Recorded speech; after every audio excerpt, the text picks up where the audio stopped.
So I'm going to make a new lure today, and the goal is to make the most realistic shad looking lure I can make. So I'm going to take an actual picture of a local shad, and we're going to use this inside of our lure. And to do so, we're going to make an epoxy resin lure. Last lure we made was half epoxy resin. This one will be full epoxy resin. So I'm going to go ahead and print our pattern out and get things ready. We're going to use poplar for our lure this week, and then we'll go ahead and start cutting that on the bandsaw. And if you stick around to the end of this video, we will show you how it performs in the water. All that and more on this episode of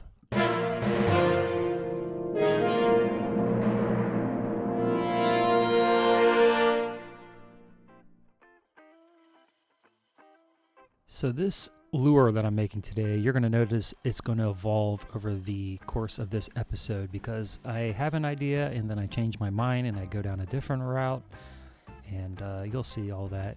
But I started off by making this a lipless crankbait, and that would change later on. But right now I'm just getting it ready, and I'm going to put some clay, modeling clay, in a mold. Usually I want a perfect mold, but since I'm going to sand and do some carving after I make my epoxy resin pour, being perfect is not really important to me right now.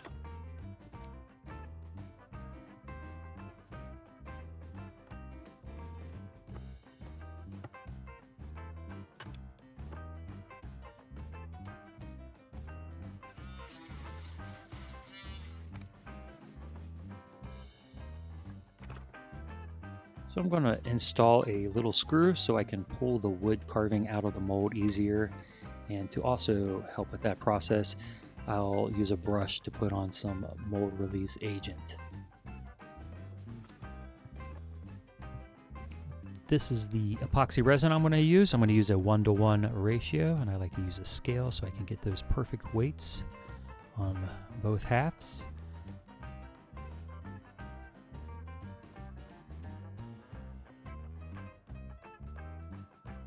And then finally, we're just going to go ahead and pour our resin, and then we're going to wait overnight and see if it works out. Pouring slowly, just trying to remove any air bubbles. All right, I can see that our resin is hard and ready to remove.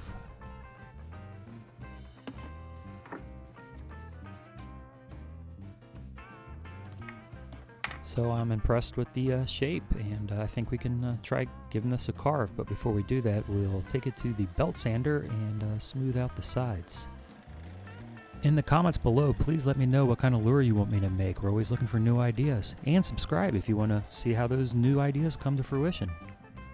While sanding gives it that rough texture, when you do finally put on your final clear coat, it will be a nice glassy crystal-like structure.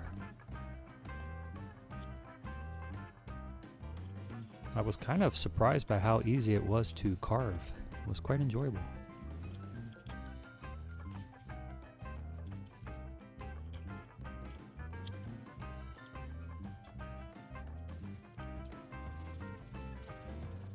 I definitely wear a respirator when I'm sanding this stuff. It's just not a substance I want in my lungs.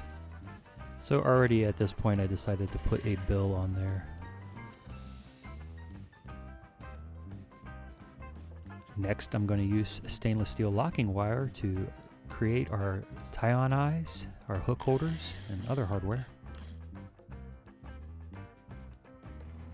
Even with a transparent lure like this, I still almost took the drill bit all the way through the bait. Close call there.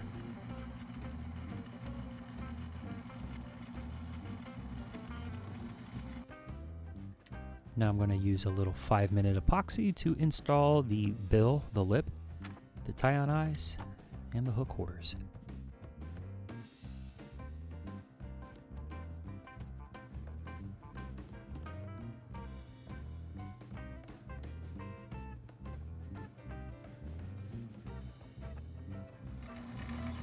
Now, even though epoxy resin does not float, you still have to put weight in the belly so that it will ballast upright correctly in the water.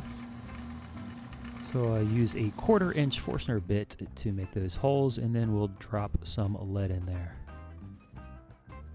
Now we'll cut out the photo of our shad and go ahead and glue that to the sides of the lure.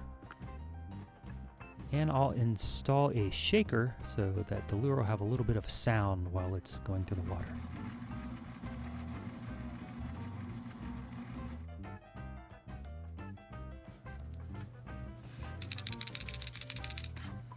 So that's pretty much it. I'm not doing any airbrushing. I'm going to go with the photography only for this lure so that it will be nice and realistic looking. But I will add a little bit of powder dye and glitter to the final clear coat so that it just gives it a little bit more texture.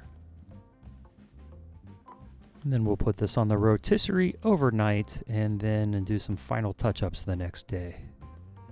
Now that's pretty cool. I'm loving how realistic that looks. Talk about matching the hatch. It's an actual photo of a local shad. Okay, since this was going to be a lipless, I'm no longer going to put the tie-on eye on the top. So I have this hole here, and I was thinking about putting maybe a spinner here.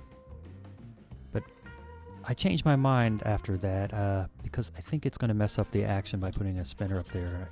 Maybe putting it on the back hook.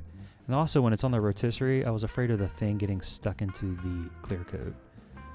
So moving on, I'm going to put on my initials via decal paper and then use the final clear coat to, put in the hardware, the tie-on eyes, the hook orders, and the spinner, which will not stay. I'm going to change the location on that, and I'm going to make it on the rear hook. So what I do is I epoxied the spinner to the hook, and then I'm going to use some thread to reinforce the spinner.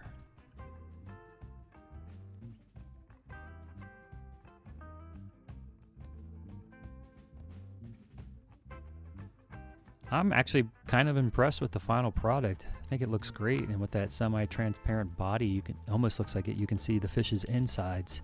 So there's only one way to figure out if this thing works there or not. Let's take it to the lake. Okay, I got the Scentsy Fish Kid with me. And we're gonna try this out. All right? You be my cameraman? Yeah. All right. All right, it's tilting a little bit.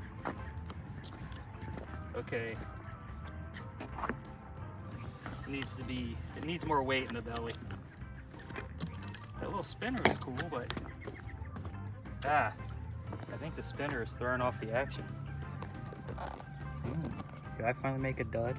I'm going to have to take this back to the shop and rework it, but that's another video. Okay, it's got a little wobble.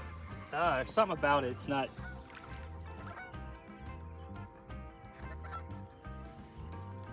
Oh, okay. The hook was all tied up. Ew. Let's try it again. Yeah, it's not gonna work. I feel a little bit defeated. That's my first failure of a lure as far as action, which was 0. It just looked like a dead whatever. But that's okay. That's how we learn. That's how we get better at making lures. It's all about the failures. And I needed a couple failures. All right, you sound like a narcissistic ego maniac. Anyways, look at this weather. Neil just texted. We're gonna go hit up the river. This is amazing. It's like 70 degrees, and I think the river is finally fishable. Well, we're gonna go find out, and you'll find out if you come back here in 1 week, next Thursday. Let's go see if we actually caught anything today. Thanks for sticking around this long. Please subscribe, comment down below, hit that bell so you know the next time we post.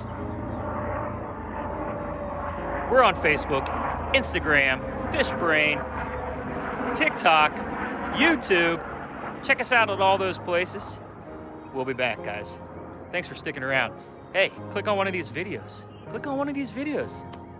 It's all relevant to fishing this time of year in this area. Bye.